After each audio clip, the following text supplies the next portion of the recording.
দীর্ঘজীবী হওয়ার জন্য ব্যায়াম, সুষম খাবার এবং ধূমপান পরিহার করা যেমন জরুরি, বন্ধুত্বের গুরুত্ব ঠিকই তেমনই। আইরিশ জেরিয়াট্রিশিয়ান বা বয়স্কদের রোগ বিশেষজ্ঞ রোজ অ্যান কেনির মতে সুস্থভাবে দীর্ঘ সময় বাঁচতে বন্ধু থাকাটা খুবই জরুরি। কারণ ভালো বন্ধু মানসিক চাপ কমাতে অনেকখানি সাহায্য করে। এতে রোগ প্রতিরোধ ক্ষমতা বাড়ে, তবে তার প্রভাবে আয়ুও অনেকখানি বেড়ে যায়।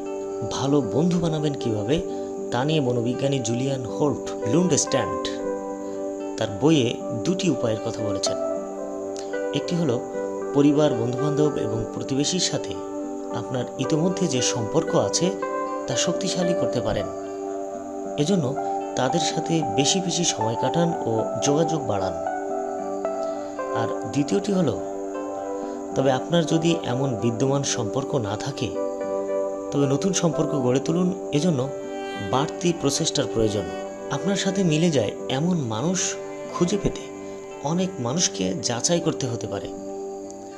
তাই আপনি যদি অল্প সময়ে ভালো বন্ধু খুঁজে না পান তাহলে ধৈর্য হারাবেন না। মনে রাখবেন, সেরা বন্ধু রাতারাতি হয় না এবং সম্পর্ক গড়ে উঠতে অনেক সময় লেগে যায়। তাই নিজের প্রয়োজনে বন্ধুত্বটাকে ধরে রাখুন। প্রত্যেক মানুষের জীবনে ভালো বন্ধু খুবই প্রয়োজন।